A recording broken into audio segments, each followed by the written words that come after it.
What's up, guys? Welcome to a new engine swap progress video thing.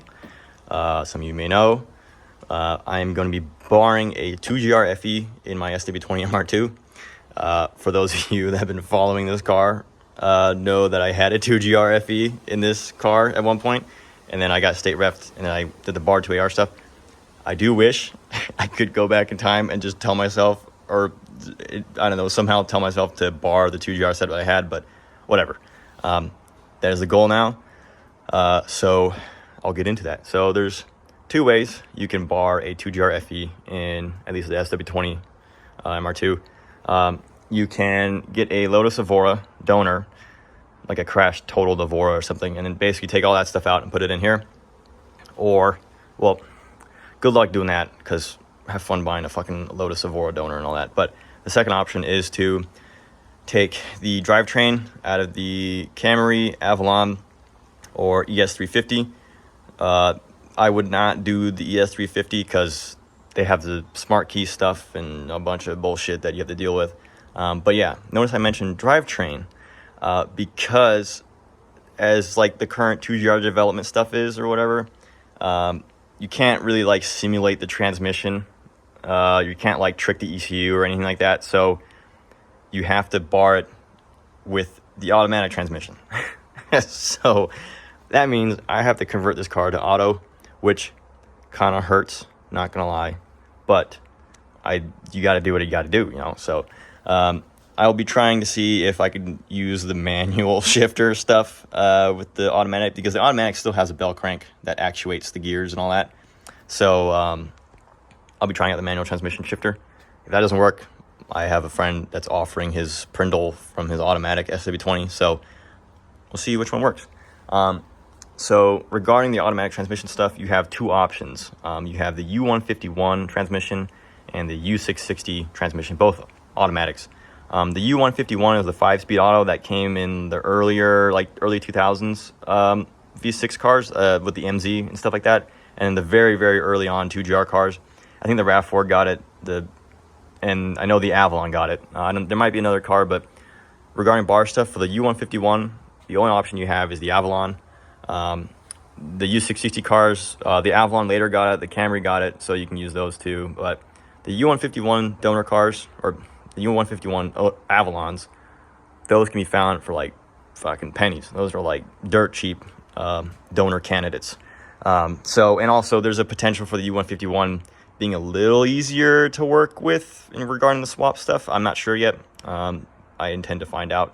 But for both transmissions, it seems like you can actually use the narrow case E350, E351 axle solution, at least in the SW20. The U151 and U660, they both share the same axle spline count as the narrow case, like on the diff or whatever. The kind of the question about that right now is like if the axle outputs are in the same spot. I would imagine they're close enough or in the same spot. So I intend to try out that narrow case axle solution. Obviously the other crux or dealios you got to deal with the automatic is like the motor mounts and the speed signal. The speed signal, I still am a bit unsure about if I actually need to do this or if this is actually going to be a problem, but I assume it will be. But because the Avalon ECU or Camry ECU or whatever is expecting a tire size of a Camry or Avalon, that changes the speed, reading and stuff. And so I may have to condition this signal to kind of fit what the donor ECU will need to see. We'll find out. I intend on just kind of sending it and see how it goes. But without the speed signal, it's not going to know when to shift or anything like that. So I assume it needs some sort of, of a tight tolerance or what do you want to call it. But yeah, those are kind of the things I'm looking out for.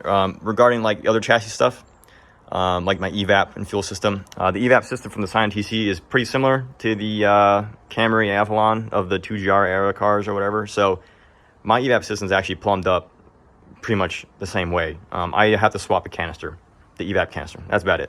The fuel system, same thing. It's already set. I have my in-tank fuel regulator, so I just have to hook it up to 2GR, and that's good.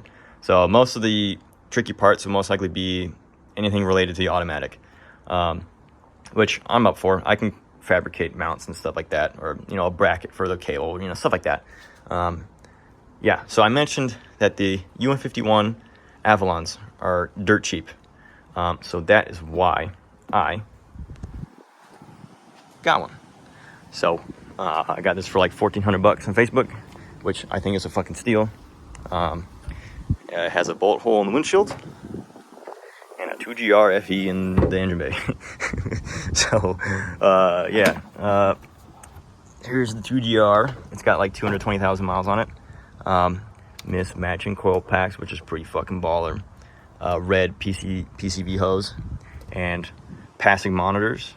No engine codes. It passed smog like 2 weeks ago. It's got a fucking brand new battery in it. And overall, it's actually just pretty clean. So yeah, so this is the donor, obviously with the automatic. Engine the engine oil looks fine. There's no weird noises coming from the engine or anything like that. So it seems like a pretty good candidate. I can't drive it. Well, it drives, but not very well. Mainly because of this dent in the back, and the wheel kissing up in the chassis like that. But it does like roll, and I've put it into drive and reverse, and I've backed up and down the driveway and, you know, stuff like that. So as far as I know, it's in good condition. And it passing smog a couple weeks ago is kind of like a very good sign that I'll just be able to kind of just drop it in my car and get it barred. But another big thing, oops, my hand's in the way. Another big thing regarding a donor chassis for the 2GR stuff is the immobilizer. With the 2AR stuff that Mark, or the 2AR ECU that Mark at Frankenstein Motorworks offers, he's able to remove the immobilizer or reset the immobilizer on the TC ECUs. He's unable to do that on the passenger class 2GR cars like the Avalon and Camry. He's able to do it on the Sienna ECU, but because that's a Sienna, that's classified as a truck, and so that goes against the bar swap rules, and so he's unable to do the Camry and Avalon. So that means you got to find an immobilizer setup from a Camry or Avalon, and then you'd have to make a key fit, and you know, I don't really know the process of that, but that sounds like a fucking terrible time. So getting a donor with like a key that runs and stuff like that, that is probably the easiest option. And like I mentioned, this whole thing was like $1,400. So I mean, a 2GR alone is around that price, and this also comes with, you know, the 2 manifolds with the cats, and, you know, all that stuff. And so all that stuff can really add up very quickly if you start piecing it together. Piecing the 2AR together was not as bad. The 2AR components were really cheap, and there's no immobilizer stuff like I mentioned. So yeah, but that's a big thing with the 2GR. And also finding the automatic, because you can't use the same, obviously you can't use the manual transmission from your car. So that is the plan currently.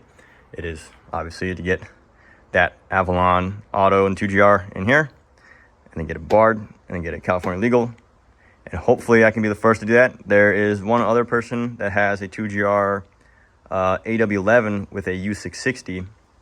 I'm not sure what the status of that car is. As far as I know, they were trying to bar it. I think they're running into some issues or something, so we'll see how that goes, but I hope I can beat them. I hope I can beat him to it. That'd be kind of cool.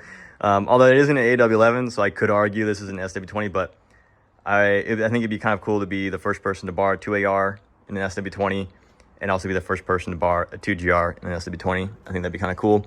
Regarding write-ups and stuff, I'm still kind of in the air about it. I wrote 2 write-ups for the 2AR, the one for just the swap and one for the bar stuff. I may do one for the 2GR. I think it might just be kind of cool just to have that info out there.